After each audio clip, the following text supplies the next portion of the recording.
Nicolas Arnaud, bonjour. Bonjour. Vous êtes directeur du programme Grande École chez Audencia et nous allons parler des écoles de commerce qui recrutent en classe prépa. Alors déjà, pour commencer, le continuum CPGE-GE, qu'est-ce que c'est et pourquoi est-ce que c'est un sujet d'actualité? Alors, le continuum CPGE-GE, effectivement, ça veut dire continuum des classes préparatoires aux grandes écoles vers les grandes écoles. Donc derrière ce terme un peu barbare, en fait, se cache une réalité très simple, c'est ce constat que des étudiants bacheliers rentrent en classe préparatoire pour ensuite préparer un concours pour rentrer dans une école de management. Donc la classe prépa dure 2 ans, l'école de management dure en théorie 3 ans, mais très souvent 4 parce qu'il y a une année de césure. Et donc l'enjeu de ce continuum, c'est bien de travailler sur la transition, la passerelle finalement, les ponts, entre ce qui se passe en classe prépa et ce qui peut se passer en école de management. Et c'est vrai qu'historiquement, les prépas et les écoles se sont développées de manière assez parallèle. Et depuis quelques années maintenant, il y a une vraie volonté de mieux se connaître et de mieux faire comprendre aux préparationnaires ce qui les attend ensuite, d'où cette appellation de continuum pour parler d'une filière en 5 ans, en fait, très simplement.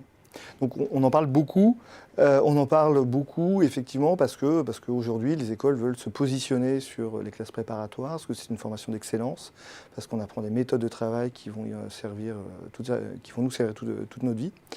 Et donc de fait, parce que ce sont de bons étudiants, les écoles veulent avoir de bons étudiants. Et alors justement, comment est-ce que dans un programme Grande École, on met en place de nouveaux parcours pour rendre intéressant le programme aux yeux des étudiants, mais aussi par rapport aux attentes des entreprises? Alors effectivement, la mission qui est la nôtre, c'est un sas de transformation, de transition entre le lycée et la prépa et la vie active. L'enjeu pour nos écoles, en tout cas c'est comme ça qu'on conçoit notre métier à Audencia, c'est de faire en sorte de pouvoir proposer des parcours qui vont bien au-delà en réalité des formations tout à fait classiques au management, je pense au marketing, au commerce, à la finance. Aujourd'hui, dans une école comme la nôtre, il y a plus de 70 parcours de spécialisation. Donc on peut faire de la finance à très très bon niveau, du commerce et du marketing aussi, mais on a une spécialisation production et création audiovisuelle par exemple. On a une spécialisation sur le management des institutions culturelles.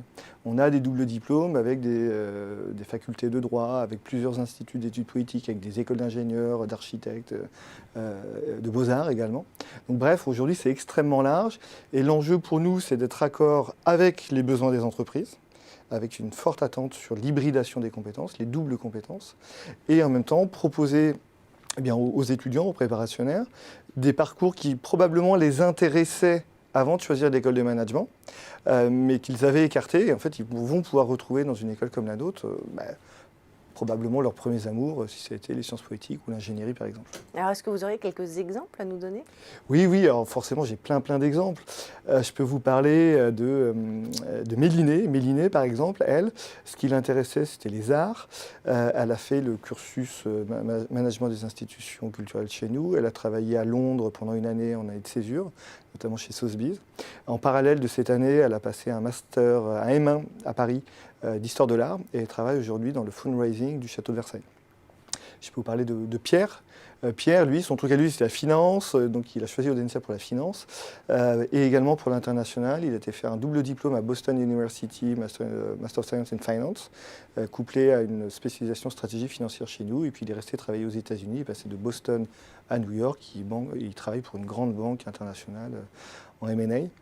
Je peux vous parler peut-être brièvement de Camille. Camille, elle a longtemps hésité entre le marketing et la finance. Elle a fait les deux en fait dans son cursus, puis au final elle a choisi le marketing, mais dans un cabinet de conseil en stratégie bien connu. Donc elle n'est pas consultante, mais elle est responsable du marketing pour ce cabinet de conseil.